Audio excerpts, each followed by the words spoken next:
Salam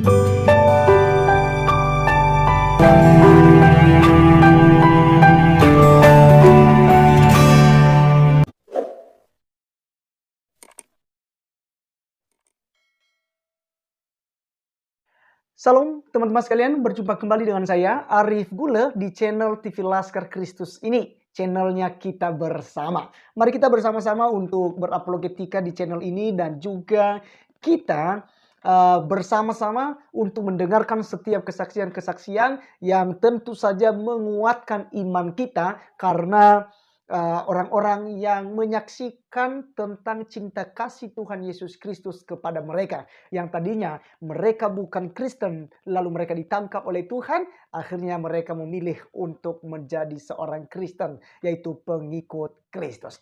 Nah, teman-teman, pada kesempatan kali ini kita akan mendengarkan apa yang disampaikan oleh seorang mantan ustadz yang menurut saya sangat memberkati. Di dalam penyampaiannya, kesaksiannya ini teman-teman sekalian, bahwasanya dia dulunya itu kecewa dengan Kristen gitu ya. Dia membandingkan waktu dari kecil dia diajarkan bahwa nanti kalau meninggal masuk surga itu mereka akan diberikan 72 bidadari ya.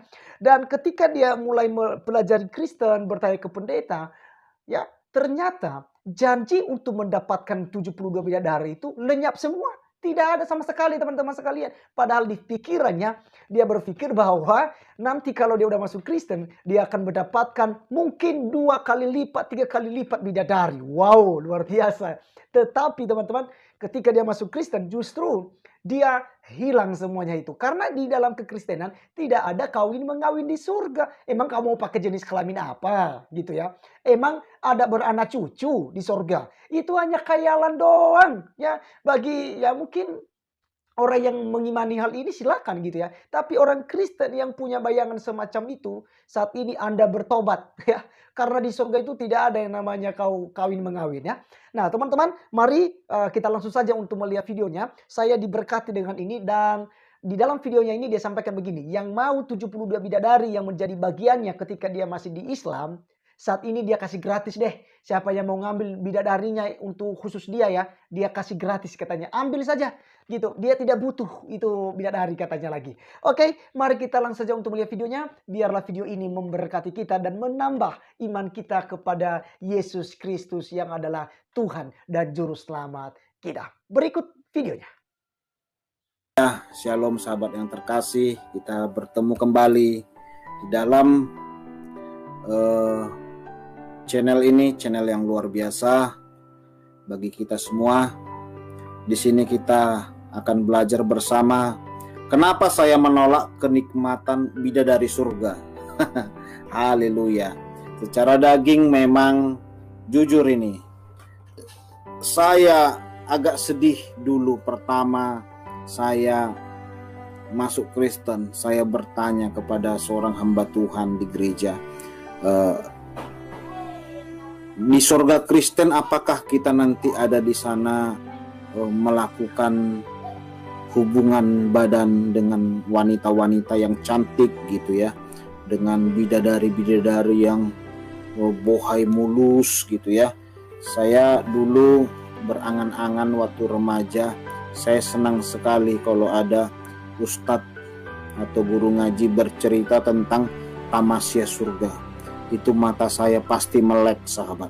Saya membayangkan betapa cantiknya itu wanita, 72 bidadari yang dikatakan melebihi daripada cantiknya artis-artis yang ada di dunia. Siapa sekarang asli ada di dunia ini katanya gitu. Kita sebutlah kalau zaman saya itu Niki Ardila gitu ya. Pada zaman-zaman saya itu lebih cantik jauh. Jadi kita berkhayal, berangan-angan betapa enaknya nanti itu di surga agama saya dulu. Secara daging ini kita berbicara ya, ada begitu gitu ya. Jadi memang kita sudah mendapat hal itu, sudah mengertilah kita bahwa kita akan mendapat surga gitu.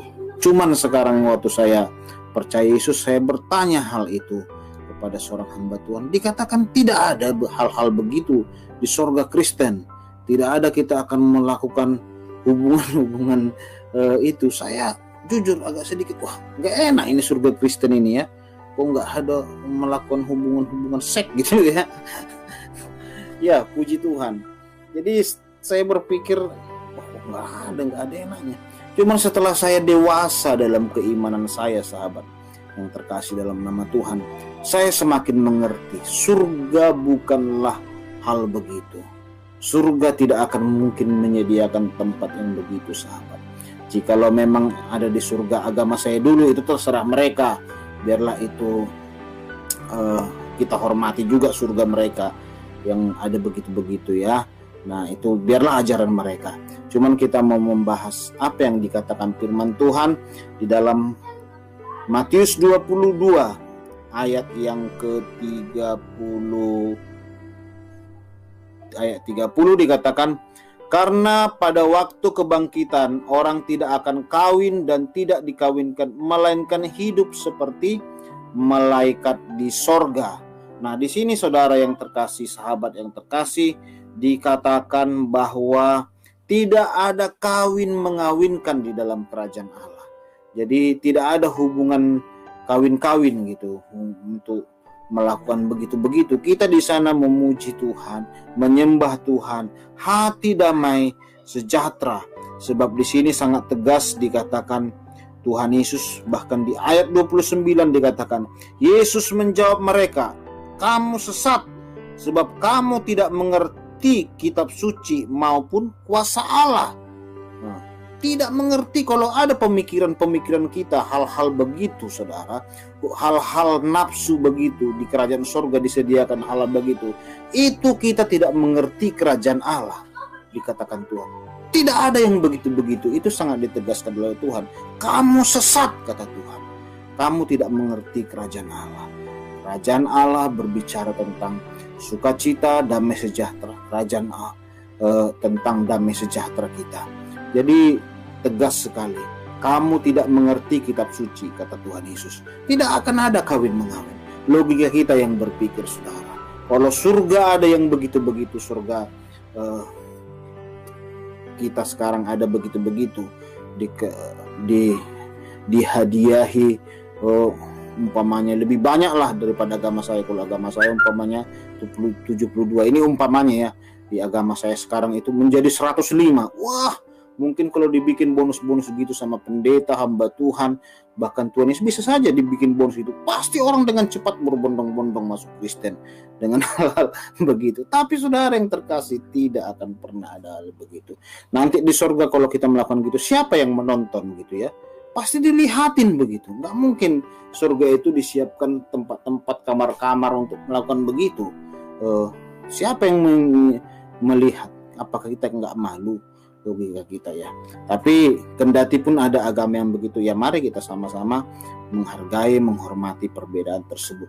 Tetapi kekristenan tidak pernah hal begitu diajarkan. Kalau di agama saya dulu diajarkan bahwa di sorga itu kita nanti ada makan-makan juga itu, makan-makan.